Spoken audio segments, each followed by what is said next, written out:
Radhe Radhe my YouTube family. आज हम अधिक मास में पड़ने वाली पद्मनी एकादशी की व्रत की कथा लेकर आए हैं। यह एकादशी 3 साल में एक बार ही आती है। पद्मनी एकादशी शुक्ल पक्ष की 11 तिथि को आती है और इसे कमला एकादशी भी कहते हैं। जैसा कि आप जानते हैं कि इस समय अधिक मास चल रहा है। यह भगवान नारायण को अति प्रिय है। इसे पुरुषोत्तम मास भी कहा जाता है, मल मास भी कहते हैं और कुछ लोग खर मास भी कहते हैं। इसमें एक शुक्ल पक्ष की पड़ने वाली एकादशी को कमला एकादशी या पद्मनी एकादशी कहते हैं। इस व्रत को करने से सभी जाने अनजाने पाप नष्ट हो जाते हैं। इस दिन व्रत और पूजा पाठ करने से भगवान विष्णु का आशीर्वाद प्राप्त होता है, जिससे साधक के जीवन में सुख, शांति और समृद्धि आती है। धार्मिक मान्यताओं के अनुसार इस व्रत का फल सामान्य दिनों की एकादशी से कई गुना अधिक होता है और इसे करने से वैकुंठ धाम की प्राप्ति होती है। कथा शुरू करने से पहले कृपया चैनल को लाइक, शेयर और सब्सक्राइब अवश्य करिए। त्रेता युग में महिष्मती नामक नगरी में एक कार्तवीर नाम का राजा राज्य करता था। उसके 100 स्त्रियां थीं। उनमें से किसी के भी राज्यभार संभालने योग्य पुत्र नहीं था। बस राजा ने आदर पूर्वक पंडितों को बुलवाया और पुत्र प्राप्ति के लिए यज्ञ किए, परंतु सब असफल रहे। जिस प्रकार दुखी व्यक्ति को भोग नीरस मालूम पड़ते हैं, उसी प्रकार उसको भी राज्य पुत्र बिना सुख देने वाला प्रतीत नहीं होता था। अंत में वह तप के द्वारा ही सिद्धियों को प्राप्त जानकर तपस्या करने के लिए वन को चला गया। उसकी स्त्री, जो राजा हरिश्चंद्र की पुत्री प्रमदा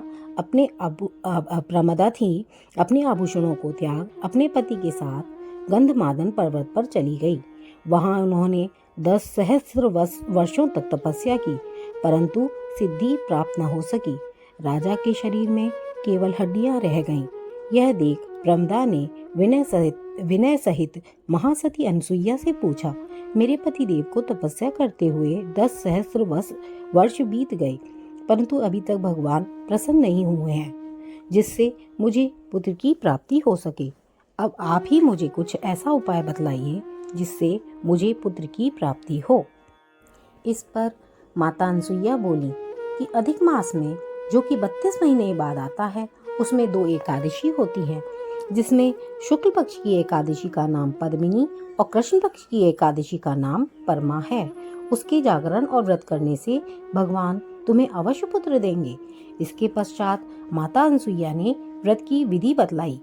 रानी ने विधि सहित एकादशी का व्रत और रात्रि में जागरण किया।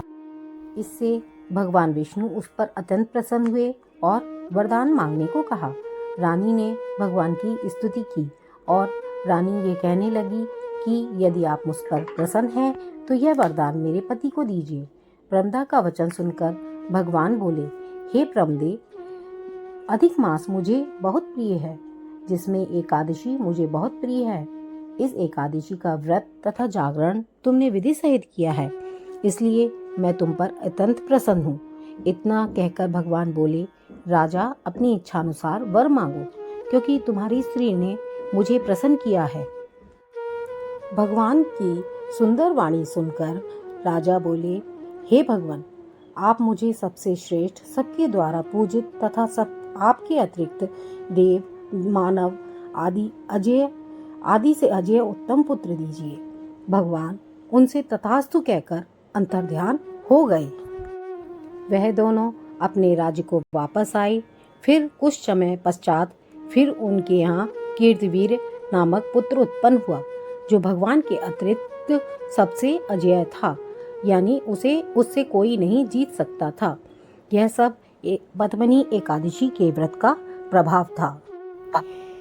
हिंदू धर्म में हर तीसरे साल में आने वाले अधिक मास या पुरुषोत्तम मास में पड़ने वाली एकादशी को पद्मनी एकादशी कहते हैं। यह बहुत अधिक दुर्लभ और महत्वपूर्ण है।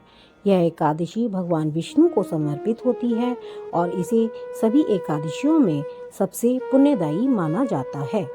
इस प्रकार जो व्यक्ति श्रद्धा और भक्ति से पद्मिनी एकादशी का व्रत करता है, उसे सुख, समृद्धि, संतान, पुण्य और भगवान विष्णु की कृपा प्राप्त होती है और अंत में मोक्ष की प्राप्ति होती है।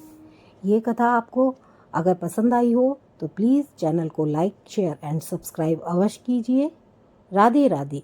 जय श्री राधे।